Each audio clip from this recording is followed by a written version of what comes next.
हो जाके खुद लड़ना सीख जाता है। इसी तरह शिक्षा मित्र का भी है कि नेता सारे दरकिनार हो जाए, आम शिक्षा मित्र खुद लड़ेगा और एक दिन स्थिति आएगी।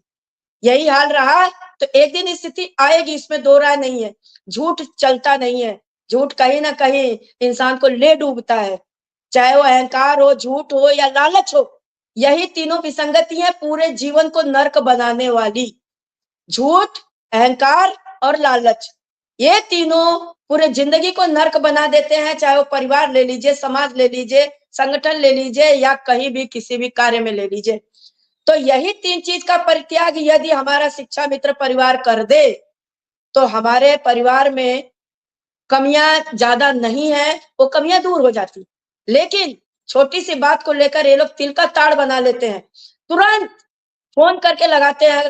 अरे भाई, आप फोन कर रहे, पहले ये तो समझो कि सामने वाला भी आपकी बात को समझता है।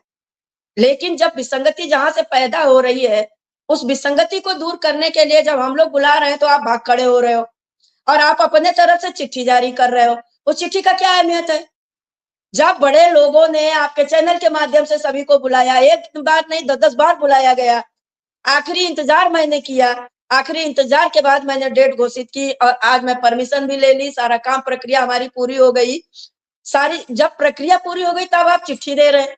इससे पहले आपको सद्बुद्धि आनी चाहिए थी, आपको समझाया जा रहा था। आप ही के चैनल पे 2 सेकंड में वो भाई मेरे भाग जा रहे थे। क्यों भाग रहे थे भाई?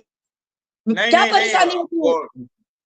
नहीं, मैंने आपको उस दिन भी बताया था, ये शिक्षा मित्रों के जो आरोप प्रत्यारोप है वो बहुत खराब है, सबसे पहली बात। तो आखिर इसी मैं बिंदु फिर पे तो आपसे आके बात कहूंगा रुक रही है।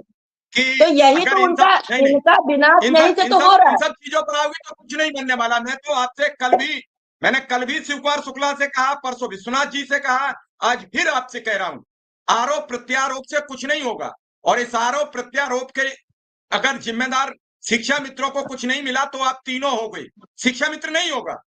इस आरोप जी प्रत्यारोप से कुछ नहीं होगा कि उसने नहीं सुनी, कि उसने नहीं मानी, उसने नहीं। आप शिक्षा मित्रों के जीवन को बर्बाद क्यों कर रहे हो मिलके? मैंने आखिर मेरे भाई विश्वनाथ जी आपके देखिए, साथ ही जुड़े थे और वो कह के गए कि मैं 5 सितंबर के धरने में सम्मिलित होने को तैयार हूं। नमस्कार, आप सभी जितने भी शिक्षा मित्र साथी हैं, आप सभी को लेकर एक बड़ी खबर सामने आ रही है। जैसा कि आप सभी अच्छे से जान रहे होंगे कि लोकसभा सत्र के दौरान विधानसभा में भी, लोकसभा में भी आप सभी के लिए कई सांसदों के द्वारा आवाज उठाई गई थी। आप सभी के मानदेय वृद्धि, आप सभी के समायोजन को लेकर सरकार ने मांग की थी कि आप सभी का समायोजन कराया जाए। जब से आप सभी का समायोजन रद्द हुआ है, तब से आप सभी के मानदेय में किसी प्रकार की कोई वृद्धि नहीं हुई। केवल 35,000 से घटाकर 10,000 कर दिया गया था। इस बात को लेकर कई बार सवाल उठाए गए थे। अभी भी आप सभी के मानदेय को लेकर अक्सर सरकार से सवाल पूछे जा रहे हैं कि आखिर सरकार हर काम कर रही है, लेकिन शिक्षा मित्रों के मानदेय में किसी भी प्रकार की कोई वृद्धि क्यों नहीं कर रही, उनके समायोजन पर कोई भी बात क्यों नहीं कर रही है। फिलहाल एक बयान आप सभी के लिए आया है, इसलिए आप सभी इस वीडियो को पूरा जरूर देखिए और इस वीडियो को लेकर जो भी राय हो हमें कमेंट बॉक्स में कमेंट करके बताएं। मैंने तो नहीं कहा, मैंने तो आप पर भी दबाव नहीं बनाया, मैंने शुक्ला जी पर भी नहीं। वो मेरे बात ऊपर आपकी से सब सही है। वीडियो हमारे जा रहे हैं, आप 27 को करो, विश्वनाथ शुक्ला 25 को करें, आप शिव कुमार शुक्ला 5 को करें, मेरे से क्या लेना देना है। लेकिन आम शिक्षा मित्र दब के मर जाएगा।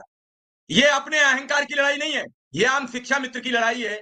अगर आपका अहंकार, आपका कोई लग रहा है कि मेरे मान सम्मान के खिलाफ बात क्यों, तो आप बता दीजिए, मैं क्या कहूं। मैं तो कह रहा हूं कि मैं खुद मीडिएटरी करने को तैयार हूं। चलिए, आप कैसे मानोगी, मैंने आप ही पे बात करता हूं। मैं सबसे इसलिए बार बार कह रहा हूं, उमा जी, मेरा कोई लेना देना नहीं है। मेरा मन है कि 1.5 लाख परिवार में से 1 लाख परिवार ऐसे हैं जिनके घर में सब्जी नहीं है, जो बच्चों की फीस नहीं भर पा रहे हैं, अपने लिए शाम को पैरासीटामोल लेने के लिए भी उन्हें बहुत देर सोचने पड़ता है 5 रुपया की टैबलेट के लिए। उन परिवारों के बारे में सोचो। अगर आपके रहते धरना 10 दिन चला और 2 लोग मौत के मुंह चले गए और उसके बाद धरना समाप्त हुआ और कुछ नहीं मिला, तो उन मौतों के जिम्मेदार आप लोग भी रहेंगे। आप लोग भी मिलकर एक राय होकर, जो सरकार में सिनेरियो बन गया है लखनऊ में, आप भी लखनऊ की खबरें मिल रही होंगी, वो बेहद अच्छी नहीं है। अगर इकट्ठे नहीं हुए तो बहुत नुकसान आपको भी उठाने पड़ेंगे। मैं इसलिए समझाने का प्रयास कर रहा हूं। मैं कल से बात कर रहा हूं कि रात 11 बजे किस तरीके से उस धरना को बचाया गया, अमरेंद्र पटेल को, धरना नहीं रहा वहां, कोई नहीं रहा, एक आदमी नहीं छोड़ा पुलिस प्रशासन ने। आज